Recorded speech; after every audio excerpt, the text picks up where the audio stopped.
আর্মিকে শক্ত না হতে, আর্মিকে ধৈর্য ধরতে, সেটাও কিন্তু একটা শঙ্কার বার্তা কেন? কারণ আর্মি যদি স্ট্রিক্ট না হয় তাহলে কি এই মবগুলো দমন করা আদৌ সম্ভব হবে? আদৌ সম্ভব যদি না হয় সেক্ষেত্রে কিন্তু সেই আওয়ামী ফ্যাসিবাদের যে দাবি যে দেশে শান্তি শৃঙ্খলা নাই, দেশের অবস্থা খারাপ, এবং ওই যে একটা ট্যাগলাইন আগেই ভালো ছিলাম, ওইটা আবার ফিরে আসতে শুরু করবে। দেশের চরম দুরবস্থা বিরাজ করছে, এর জন্য কে বা কারা বা কাকে দায়ী করবেন? দেশের আইন শৃঙ্খলা পরিস্থিতি উদ্বেগজনক, এটা নিয়ে কোনো সন্দেহের অবকাশ নেই। কিন্তু এটা দেখতে হবে যে এই বর্তমান অন্তর্বর্তীকালীন যে সরকার, তারা এমন একটা সময় দায়িত্ব পেয়েছেন, যেই সময়টা ছিল যে আওয়ামী ফ্যাসিবাদ পতনের পরে একটা সম্পূর্ণ প্রশাসন যারা আওয়ামী লীগের ছিল, যারা এখন পর্যন্ত সর্বাত্মক সহযোগিতা করছে না অন্তর্বর্তীকালীন সরকারকে। কিন্তু তা সত্ত্বেও এখন যে পরিস্থিতি সৃষ্টি হয়েছে, সেক্ষেত্রে এই বর্তমান অন্তর্বর্তীকালীন সরকারের দায়িত্ব এড়িয়ে যাওয়ার কোনো সুযোগ নাই। বর্তমান অন্তর্বর্তীকালীন সরকার তাদের দায়িত্ব পালন করতে ব্যর্থ হয়েছে বলা যাবে না, কিন্তু তারা অবশ্যই অনেক পিছিয়ে আছে, এবং তারা যে কাজগুলো করছে বা তারা চেষ্টা করছে, সেক্ষেত্রে আমি মনে করি বা আমার এনডিএম এর পক্ষ থেকে আমরা বলতে চাই যে তাদেরকে আরও সচেষ্ট হতে হবে এবং শক্ত হাতে দমন করতে হবে। ছাত্ররা আসলেন, তারা স্বরাষ্ট্র উপদেষ্টার পদত্যাগ দাবি করলেন, এবং এর বিপরীতে স্বরাষ্ট্র উপদেষ্টা মহোদয় উনি রাত ৩টার সময় একটা জরুরি প্রেস ব্রিফিং করলেন। ওনার কথাতে আমরা অসন্তুষ্ট হয়েছি বলবো না, উনি বলেছেন যে আমরা আওয়ামী লীগকে শক্ত হাতে দমন করব। আমরা দেখতে পাচ্ছি যে আওয়ামী লীগ যে টাকাগুলো পাচার করেছিল সেগুলো খুব ভালোভাবে ব্যবহার করছে এখন দেশকে অস্থিতিশীল করে তোলার জন্য, এবং ইন্টারন্যাশনালি আমাদের দেশকে এমন একটা পর্যায়ে দেখানোর যে দেশটাতে কোনো শান্তি শৃঙ্খলা নেই এবং বর্তমান সরকার পরিস্থিতি নিয়ন্ত্রণ করতে সম্পূর্ণভাবে ব্যর্থ হয়েছে।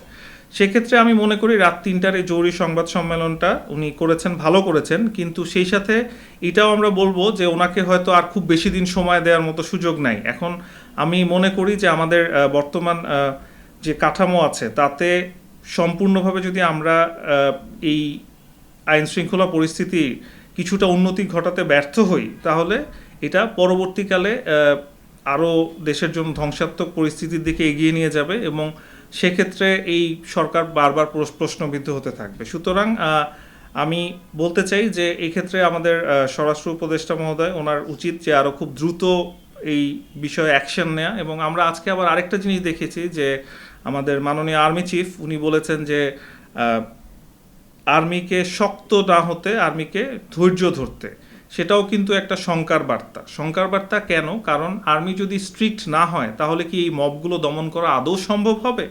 আদৌ সম্ভব যদি না হয় সেক্ষেত্রে কিন্তু সেই আওয়ামী ফ্যাসিবাদের যে দাবি যে দেশে শান্তি শৃঙ্খলা নাই, দেশের অবস্থা খারাপ, এবং ওই যে একটা ট্যাগলাইন আগেই ভালো ছিলাম, ওইটা আবার ফিরে আসতে শুরু করবে। কিন্তু আমরা ঐক্যমতে আছি, আমরা সরকারকে সহযোগিতা করতে চাই, এবং আমরা চাই সরকারের পক্ষ থেকেও সেই ধরনের স্টেপসগুলো নেওয়া হোক যেখানে আসলেই দেশে শান্তি শৃঙ্খলা ফিরে আসে। এই যে মবগুলো, এগুলো কি দমন করা সম্ভব না? অবশ্যই সম্ভব। যদি আইন শৃঙ্খলা বাহিনী স্ট্রিক্ট হয় অবশ্যই সম্ভব বলে আমরা মনে করি। এবং যদি দেখা যায় যে এই রোজার মধ্যে আইন শৃঙ্খলা পরিস্থিতির উন্নতি না হয়, তাহলে হয়তো আমরাও আশা করব যে এই বর্তমান যে সেট আপ আছে সেই সেট আপে কিছু চেঞ্জ আসুক এবং শক্ত হাতে এটাকে দমন করা হোক, এই ধরনের মবগুলোকে, এবং এই ধরনের আইন শৃঙ্খলা পরিস্থিতির যে অবনতি হচ্ছে সেটাকে শক্ত হাতে দমন করা হোক। সামগ্রিকভাবে সব দিক থেকে আপনি কি অন্তর্বর্তী সরকারকে ব্যর্থ বলবেন? না, আমি সামগ্রিকভাবে অবশ্যই ব্যর্থ বলবো না, তারা চেষ্টা করছেন, কিন্তু আমাদের কিন্তু প্রথমেই একটা জিনিস খুব ভালোভাবে মনে রাখতে হবে যে তারা এমন একটা সময় এসেছেন যেই সময়টাতে তাদের দেশের অর্থনৈতিক অবস্থা খারাপ, দেশের আইন শৃঙ্খলা পরিস্থিতি খারাপ, দেশের মানুষ 15 বছর গণতান্ত্রিকভাবে ভোট দিতে পারেনি, বিরোধী দলকে নির্যাতন করা হয়েছে, গুম খুন হত্যা, এই সবের মধ্যে দিয়ে একটা সরকার যখন এসেছেন, এক্ষেত্রে আমি মনে করি যে আমরা বারবার যেটা বলছি যে উপদেষ্টা মণ্ডলী বা এই যারা আছেন এখন পাওয়ারে, তাদের কতটুকু সক্ষমতা আছে বা এই অ্যাডমিনিস্ট্রেশন তা চালানোর জন্য তাদের কি পরিমাণ স্কিলস আছে বা নলেজ আছে, সেটা কিন্তু বারবার প্রশ্নবিদ্ধ হচ্ছে। তো আমাদের মাননীয় chief adviser professor Muhammad Yunus, ওনাকে আমরা খুবই সম্মান করি, কিন্তু আমরা দেখছি যে উনি হয়তো অর্থনৈতিক দিক থেকে দেশকে আবার একটা সফল জায়গায় নিয়ে যাওয়ার চেষ্টা করছেন, সেই সাথে উনি ইন্টারন্যাশনাল রিলেশনশিপগুলোকে ভালোভাবে মেনটেন করার চেষ্টা করছেন, কিন্তু আইন শৃঙ্খলা পরিস্থিতি উদ্বেগজনক, দ্রব্যমূল্যের ঊর্ধ্বগতি সেটাও একটা সমস্যা। এই জিনিসগুলোকে যদি উনি দমন না করতে পারেন তাহলে আলটিমেটলি ওনার এই সরকারকে সফল বলা যাবে না। সো এখন আমরা অসফল বলবো না, কিন্তু ওনারা সফলতা থেকে অনেক পিছিয়ে।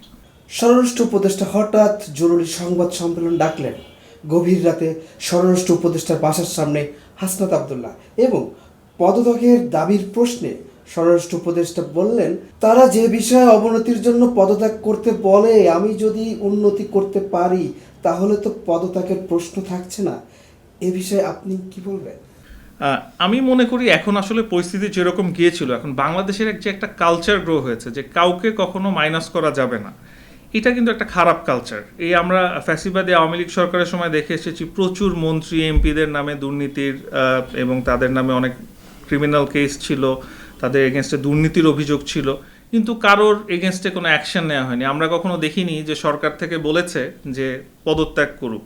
হয়তো আমরা দুই একটা ক্ষেত্রে দেখেছি যে তারা নিজেরা রিজাইন দিয়ে চলে গিয়েছে সরকারের প্রেসারে, কিন্তু সরকার তাদের ব্যর্থতা মেনে একটা লোককে পদত্যাগ করাবে, এই কালচারটা এখন আসলে শুরু করার সময় এসেছে দেশে। আমরা আশা করব যে পরবর্তী গণতান্ত্রিক সরকার যখন আসবে ইনশাআল্লাহ জনগণের ম্যান্ডেট নিয়ে, তারা এই জিনিসটা করবেন এবং বাংলাদেশে এই কালচারটা চালু করবেন যে কোনো ব্যর্থ ব্যক্তির জন্য যেন একটা প্রতিষ্ঠানকে ব্লেম না করা যায়। এই যে আজকে স্বরাষ্ট্র উপদেষ্টা মহোদয় উনি যে মানে কথাটা বললেন, ওনার কথা অবশ্যই যুক্তি আছে যে আমি যদি জিনিসটাকে ঠিক করতে পারি তাহলে আমি কেন যাব, সেই সুযোগটা হয়তো ওনাকে অবশ্যই দেওয়া উচিত। কিন্তু উনি যদি ব্যর্থ হন, এবং এই সুযোগটা কতদিন দেওয়া যাবে, এখানে কিন্তু আর যৌক্তিক সময় বলে পার পাওয়ার সুযোগ নাই। এখানে 7 দিন হতে পারে, 15 দিন হতে পারে, এরপর কিন্তু যদি এটা না হয় তাহলে কিন্তু ওনার নিজেরই সসম্মানে একটা ডিসিশন নিতে হবে, অথবা আমাদের উপদেষ্টা মণ্ডলীর একটা ডিসিশন নিতে হবে যে এখানে আরও যোগ্য কোনো ব্যক্তিকে, যার হাতে দেশের আইন শৃঙ্খলা পরিস্থিতি আরও উন্নতি হবে ইনশাল্লাহ, এরকম কাউকে ওই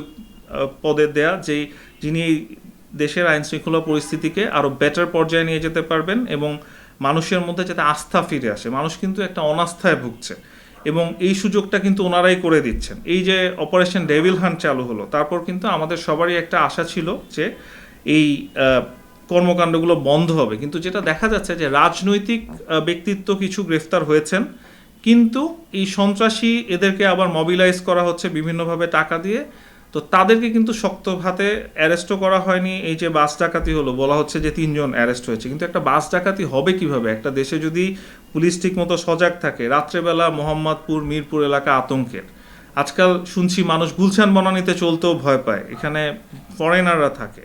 তো এই জিনিসগুলো কিন্তু এখন আর এখন অলমোস্ট মানে 6 মান্থসের বেশি হয়ে গিয়েছে। তো এখন কিন্তু আসলে হানিমুন পিরিয়ড ইজ ওভার। এখন আমাদের আর মানে বলার সুযোগ নাই যে আচ্ছা আওয়ামী লীগ সরকারের লোকজন মোবিলাইজ করছে, আওয়ামী লীগ সরকারের লোকজন প্রশাসনে বসে আছে, তো তাদেরকে সরানো হচ্ছে না কেন? তাদের জায়গায় যোগ্য ব্যক্তিদের আনা হচ্ছে না কেন? বাংলাদেশে কি যোগ্য ব্যক্তি নাই? যদি যোগ্য ব্যক্তি না থাকে তাহলে তো এটাই প্রমাণ হয়ে যাবে যে আওয়ামী লীগ প্রশাসনই বেটার ছিল। কিন্তু সেটা যাতে না হয়, এই ফ্যাসিবাদী শক্তি তাদের কার্যকলাপ, এই বিভিন্ন ধরনের অসামাজিক এবং অনৈতিক কার্যকলাপ করে তারা যে আবার ফিরে আসার চেষ্টা করছে, সেটাকে ব্যর্থ করে দিতে সবাইকে একজোট হয়ে এটার মোকাবেলা করতে হবে। এবং সেক্ষেত্রে সরকারের হাতেই কিন্তু সব ক্ষমতা, এবং তাদেরই নিশ্চিত করতে হবে যে যোগ্য ব্যক্তি যেন যোগ্য স্থানে থাকেন এবং যোগ্য পদে থেকে তার ক্ষমতার সর্বোচ্চ ব্যবহার করে দেশে আইন শৃঙ্খলা পরিস্থিতি ফিরিয়ে আনতে পারেন। নিরাপত্তা পরিস্থিতি নিয়ে ব্যর্থতার দায় স্বীকার করলেন আসিফ নজরুল। এ বিষয়ে আপনি কি বলবেন? এটা আমি একটা খুব ইতিবাচকভাবে দেখতে চাই। আমাদের আইন উপদেষ্টা মহোদয়, উনি আসলে ওনাকে অনেক দিন ধরেই ফলো করি আমি। তো উনি খুব ভালো ভালো কথা বলেছেন। যখন আওয়ামী লীগ সরকার ক্ষমতায় ছিল, উনি বিভিন্ন টক শোতে যেতেন। আমি ওনার টক শো ফলো করেছি। উনি আমাদের লিগ্যাল ফিল্ডের মানুষ, তো ওনাকে আমি যথেষ্ট সম্মান করি। কিন্তু আমরা আসলে দেখলাম যেটা, যে উনি যত সুন্দর কথা লিখতেন ফেসবুকে, যত ভালো ভালো কথা টক শোতে বলতেন, সেইটার ইমপ্লিমেন্টেশনটা কিন্তু এই সরকারে আসার পরে আমরা ঠিকভাবে দেখতে পারি নাই। এবং উনি যে ভালো ভালো কথা বলতেন যে আমি সরকারে আসলে এটা চেঞ্জ করব, আমি সরকারে আসলে অনেক কিছু চেঞ্জ হয়ে যাবে, রাতারাতি না হোক 6 মাস 7 মাস তো হয়ে গিয়েছে। সো চেঞ্জগুলো কিন্তু হয়নি। তো এক্ষেত্রে আমি বলবো যে উনি যে ব্যর্থতা স্বীকার করেছেন, এটাকে আমি সাধুবাদ জানাই। কারণ এক্ষেত্রে আমি আরেকটা জিনিস একটু অ্যাড করবো, এটা হয়তো এই কোয়েশ্চেনের সাথে প্রাসঙ্গিক কিনা আমি জানি না, কিন্তু একটা এই যে প্রফেসর আমাদের মাননীয় প্রধান উপদেষ্টা প্রফেসর মোহাম্মদ ইউনূস ওনার একটা সাক্ষাৎকার নুরুল কবির সাহেবকে দেয়া, যেটার মধ্যে মানে উনি খুব অকপটে সুন্দরভাবে স্বীকার করেছেন যে আমি তো এই লাইনের মানুষ না, তো আমার এখানে স্কিল সেটে ঘাটতি থাকতে পারে। এটাকে যেমন আওয়ামী লীগ পুঁজি করে বলছে যে উনি তো বলেছেন যে আমি এটার যোগ্য না। একটা মানুষ এই পজিশনে বসে কতটা সরল হলে এবং কতটা অনেস্ট হলে এই কথাটা বলতে পারেন, এটা বাংলাদেশের 53 বছরের ইতিহাসে আমার মনে হয় প্রথম যে একটা মানুষ অকপটে স্বীকার করেছেন যে আমার ফ্লজ আছে। তো আমি মনে করি যে আমাদের কিন্তু এরকমই শাসক দরকার যারা অন্তত তাদের ব্যর্থতাটা স্বীকার করবেন। আজকে যখন আমাদের প্রাক্তন ফ্যাসিবাদী প্রধানমন্ত্রী শেখ হাসিনা বারবার বলে যাচ্ছেন যে আমার কি দোষ, আমার কি দোষ, উনি যদি মানতেন ওনার জায়গায় যে ওনার দোষ আছে, উনি যদি এটাকে ঠিক করার চেষ্টা করতেন, উনি যদি 14 সালের নির্বাচনের পর 18 সালের নির্বাচনটা প্রপার করতেন, উনি যদি 18 সালের ভুলের পর 24 সালের নির্বাচনটা প্রপার করতেন, উনি কিন্তু আজকে এই জায়গায় থাকতেন। তো আমার মনে হয় যে বাংলাদেশের মানুষের এইটাও ভাবার সময় এসেছে যে মানুষ তার ব্যর্থতা যখন মানবে তখন তাকে আমরা ক্রিটিসাইজ করব, কনস্ট্রাকটিভলি ক্রিটিসাইজ করব, কিন্তু তাকে যেন আমরা এইভাবে ক্রিটিসাইজ না করি যে না উনি তো পারেন নাই এবং উনি স্বীকার করে নিচ্ছেন। ভুল স্বীকার করা সাহসের ব্যাপার। একজন সাহসী মানুষ সামনে এসে ভুল স্বীকার করতে পারেন। যারা নাটক করেন, যারা অ্যাক্টিং করেন, তারাই কিন্তু এই আপনার মিথ্যা কথাকে বারবার বলেই যান যে না আমার কোনো ভুল নাই, আমার কি দোষ। কিন্তু যারা অনেস্ট, যারা প্রফেসর ইউনূস সাহেবের মতন একটা দেশের সর্বোচ্চ পর্যায়ে গিয়ে বলতে পারেন যে আমার হয়তো স্কিলে ঘাটতি আছে, আমি চেষ্টা করছি, এরকম মানুষকেই কিন্তু মানুষ সম্মান করবে দিন শেষে। তো ডক্টর আসিফ নজরুল ওনার যে বক্তব্যটা, আমি এটাকে সাধুবাদ জানাই। আবার এই সাথে এও বলতে চাই যে এটা বলে কিন্তু পার পাওয়ার সুযোগ নাই, কারণ উনি এমন একটা পজিশনে আছেন, ওনার কাছে আমাদের সবার এক্সপেকটেশন অনেক, এবং আমরা সবাই আশা করি যে উনি যে কথাগুলো এত বছর ধরে টক শোতে এবং ফেসবুকে স্টেটাসে লিখে এসেছেন, ওনার বইতে, ওনার কলামে এসেছে, ওগুলো যেন উনি যতদিন আছেন উনি সেটার প্রতিফলন ঘটানোর চেষ্টা করেন এবং আমরা ওটার সঠিক ইমপ্লিমেন্টেশন দেখতে পাই।